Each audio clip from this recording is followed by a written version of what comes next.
मंडळी मी सध्या पुण्याच्या मंडळ एरियामध्ये आहे. आपण पाहिलं तर माझ्या बाजूलाच मागेच जी नागरिकांची लगबग आहे, पुणेकरांची जी लगबग आहे ती दिसते. एकंदरीत आता काही दिवसांवरच महानगरपालिकेच्या ज्या निवडणुका आलेल्या आहेत, तर त्या निवडणुकाचं नक्की कसं वार आहे आपण बघितलं तर आज युती होते का फिसकटते, ह्या सगळ्या गोष्टी दुपारपर्यंत कळणार आहेतच. मात्र आता पुणेकरांचा कल नक्की कशाकडे? महानगरपालिकेच्या निवडणुकीच्या अनुषंगाने पुण्यामध्ये राहताना जे पुण्यातले नागरिक आहेत, तर एकंदरीत त्या सर्वसामान्य नागरिकांना पुण्यामध्ये राहताना काय काय अडचणी, काय काय समस्या आहेत त्यांच्या, ज्या त्यांना पोहोचवायच्या आहेत सरकारपर्यंत, तर ते आपण सर्वसामान्य नागरिकांकडून जाणून घेतोय. काका, काय नाव आपलं? प्यारेलाल काची. कधीपासून राहतात पुण्यात? 50 वर्ष झाली. 50 वर्ष झाले. काय काय अडचणी वाटतात पुण्यात राहताना? काय नाही उलट सगळं चांगलं. सगळं चांगलं आहे. हो. बरं, काय सांगणार मग? निवडणुका जवळ येत आहेत, काय अपेक्षित आहेत? का कोणता विकास व्हायला अपेक्षित आहे? तसं सांगता येत नाही. नाही. बरं, 50 वर्षात काय विकास झाला पुण्यामध्ये? आधी होणार तेव्हा गर्दी जास्त गर्दी जास्त झाली. गर्दी झाली. काय विकास होणार आहे? इथं गर्दी, रस्ते नाही नीट, लोकांना चालता येत नाही नीट, गाड्या एवढं, ट्रॅफिक एवढं. इथं पुण्यात काय विकास होणार आहे? काय करावं लागेल मग आता? काय मग आता काय तुम्ही आता ते नियोजन कसं करावं लागेल, काय वाटतं? तर काय आता ते निवडून येतील ती लोक करतील तसं करायला पाहिजे ना. बरं, आतापर्यंत झालं का नाही पुण्यामध्ये? ठीक आहे, मेट्रो वगैरे आलेत ना. बरं, इथून पुढे काय अपेक्षित आहे आता? इथनं पुढं काय अपेक्षा? आता जसं जग चालन तसं चालायचं. बरं, आतापर्यंत ज्यांच्या हातात होती सत्ता, त्यांनी केलं का आता? काय केलं की सगळं केलं की, काय मेट्रो आणली, हे केलं, सगळं केलं की त्यांनी. इथून पुढे मग आता continue होईल, त्यांच्या हातात होणार होती ना. सत्ता की, वेगळं काय दुसरं? नाही होईन ना, पारदर्शी होईन ना. होईल. हो. काय नाव काका आपलं? पंकज परदेशी.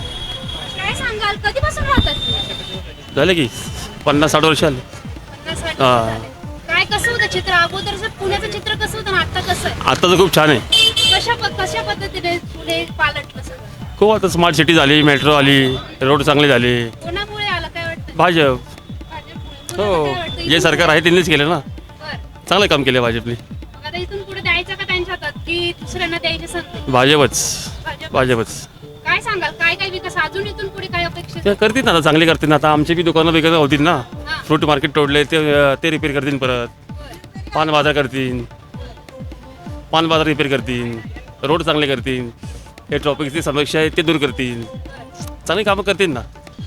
पुण्यात आता आपण पाहिलं तर शिक्षणाचा माहेरघर असल्यामुळे बाहेरून लोक येतात. गुन्हेगारी कमी करतील.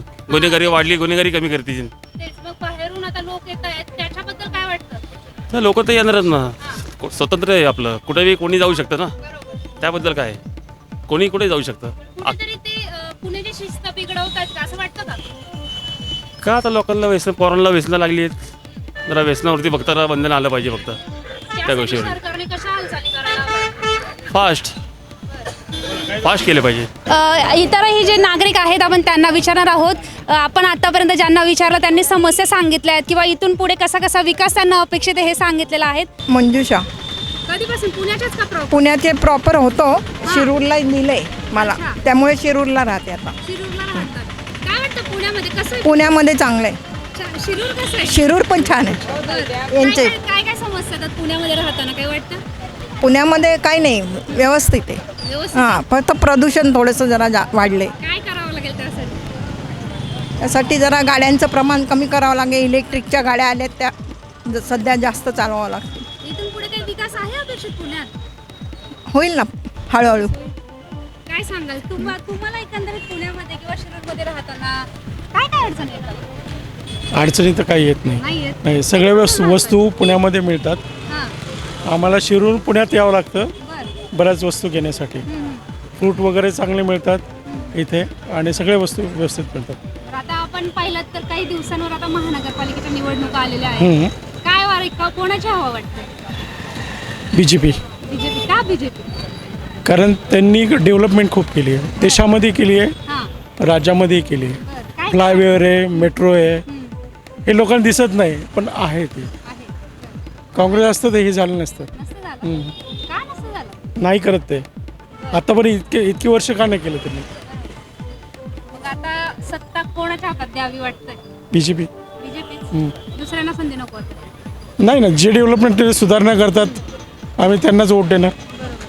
काय सांगाल सरकारला काय मेसेज द्यायचा असेल तुमच्या माध्यमातून हं. काय सांगा? काय नाही, लोकसंख्या वाढत चालली इथं पुण्यामध्ये पण त्या नुसार सुधारणा कराव्या. बाकी फ्लायओव्हर आणखीन आणावे. त्यानंतर इलेक्ट्रिक बसेस, मेट्रोसारख्या ज्या हे आहेत ते चांगल्या सुरळीत चालू कराव्या सगळीकडे. आणखी काही नागरिक आपल्यासोबत आहेत. आपण बघणार आहोत इथं जे काही स्थानिक नागरिक आहेत बऱ्यापैकी छान कौल ते देत आहेत. इतर नागरिक आता माझ्यासोबत भाजी मंडईमध्येच हे काका आहेत. काका काय नाव आपलं? माझं राजू काळे. कधीपासून राहतात पुण्यात? पुण्यात 25 वर्ष झाले. 25 वर्ष झाली. कसं पुणे कसं आहे? छान आहे, पुणेकर कसे आहेत? चांगले. काय वाटतं, काय विकास अपेक्षित आहे? विकास तर आहेच पुण्याचा आधीपासूनच. मग आता काही व्हायला हवंय का विकास? व्हायलाच पाहिजे ना. काय काय विकास अपेक्षित आहे? तसं काय सांगणार.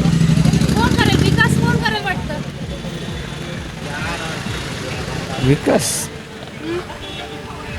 आता विकासाचे चालूच आहे की. नगरपालिकेच्या निवडणुका तोंडावर आता आल्या हो आलेत, चालू आहे. आता नागरिकांच्या हातात आहे की जो विकास करेल त्याच्या हातात आता सत्ता देणं. हो ते सर, कोणाकडून विकास अपेक्षित आहे? कोण करेल विकास पुण्याचा? तसं काही सांगणार. आता सध्या आहे भाजपचं वार आहे, त्याच्या विकास चालू आहे मोदी सरकारच्या ह्याच्यावरच. काय काय पुण्यामध्ये राहताना काय काय समस्या येतात? अशा काही विशेष समस्या नाही आहे. नाही. ठीक आहे, आपण विचारूयात. आणखी काही लोक आहेत, आपण त्यांच्यासोबत संवाद साधणार आहोत. इतरही काही नागरिक दिसत आहेत. खरं तर पुण्याच्या आता आपण मंडई एरियामध्ये आहोत, त्यामुळे पुण्यातले सगळ्याच भागातले जे लोक आहेत ते आपल्याला इथे मिळत आहेत. आणि कसं पुणे आता आहे, पुणेकर कसे आहेत, पुणे कसं आहे, पुण्यामध्ये राहताना काय काय समस्या आहेत? काका काय नाव आपलं? नितीन. नितीन, कधीपासून राहतात पुण्यात? तर जन्म इथलाच आहे. जन्म इथलाच आहे. कसं आहे पुणे? मग कसं झालं पुण्याची कशी कशी परिस्थिती बदलत गेली नाही आज पुणे मेट्रो सिटी कसं बनलं? आता उलट छान झाली आहे पहिल्यापेक्षा. छान झाली. कोणामुळे झाली काय वाटतं? तर बीजेपी. बीजेपीमुळे झाली. हो, मेट्रो तर त्यांनीच काढली ना, त्यामुळे बिझनेस वाढला. बरं. महानगरपालिकेच्या निवडणुका आता आल्या आहेत, काय वाटतं कोणाची हवं आहे मग आता? काय बीजेपी, दुसरं कोण नाही. बीजेपी. हो, काय मग इथून पुढे जर काही विकास अजून अपेक्षित असेल बीजेपीलाच निवडून द्या. तर बीजेपीलाच निवडून हो. द्या. बीजेपीच का? बीजेपीच पाहता, एवढं बघता तुम्ही सगळं काय काय त्यांनी केलेलं आहे. अजून काय नको पाहिलं? आता नवीनच्या हातात काही सत्ता नको. आता हे चाललंय असंच चालू राहून ते व्यवस्थित करताय ते सगळं. बरं. काय समस्या आहेत बाकी काही आहे का की बाबा पुण्यामध्ये हे व्हायला हवं आज असं काही? आता ते बरोबर, ते आपण बोलण्यात काही उपयोग नाही. ते बरोबर त्यांच्या पद्धतीने सगळं व्यवस्थित करतात. जे पाहिजे नाही व पिढीला ते सगळे व्यवस्थित करून देत आहेत ते. एकंदरीत मग चांगलं आहे आता पुण्यात. हो, खूप. ठीक आहे, आपण काही नागरिक आहेत तर मग आपण त्यांच्यासोबत पण बोलूयात. काय काय पुण्यामध्ये राहताना कशा कशा पद्धतीने पुणेकर जगतायत, कसं आहे पुणेकरांचं जीवन. बाबा काय नाव आपलं? वाजे. बरं, कधीपासून राहतात पुण्यात? पुण्यात नाही राहत मी, बाहेरून आलोय. बाहेरून कसं वाटतं मग पुणे? पुणे मस्त वाटते. कसं आहे पुणे? चांगलं आहे ना, मस्त वाटते. आवडेल पुण्यात राहायला? हा, आवडेल ना. काय आवडेल? बस पुण्यात सगळे सोयी आहेत ना. पुण्यामुळे आल्या सोय? सोयी सगळ्या आहेत ना पुण्यात. कोणी आणल्या काय वाटतं? पुण्यामध्ये सोयी कोणी आणल्या? असं आता कोणी आणल्या? पहिले काँग्रेसने आणले, नंतर हे आले. हा मग बरं, काय सांगाल मग? काय नाही, चांगलं आहे सगळं. हाय चाललं ते चाललंय. काय काय आणलं काँग्रेसने? काय काय आणलं? सगळं चाललं, सगळं चाललं. 70 वर्ष त्यांनीच राज्य केलेलं आहे. बरं, काय सांगाल पुणेकरांना काय मेसेज द्याल? काय नाही, सगळं चांगलं आहे. सगळं चांगलं व्यवस्थित सगळं करा. आपलेच पक्ष आहे. सगळं चांगलं आहे. सगळं चांगलं आहे. ठीक आहे, पुणेकरांसोबत आपण संवाद साधतोय. कशा पद्धतीने पुणे आहे ते त्यांनी सांगितलेलं आहे. आपण मंडई एरियामध्ये होतो. खरं तर नागरिकांनी त्यांच्या समस्या पण सांगितल्या आहेत. काही नागरिकांनी पुणे कसं आहे किंवा काय विकास इथून पुढे त्यांना अपेक्षित आहे हे सांगितलेलं आहे. त्यामुळे इथून पुढे पण महानगरपालिकेचे जे निवडणूक आता जे तोंडावर आलेले आहे त्याचं चित्र कसं असणार आहे हे पाहणं औत्सुक्याचं ठरणार आहे. व्हिडिओ जर्नलिस्ट अनिल गजलेसह मी कोमल पाटील, LS मराठी न्यूज, पुणे.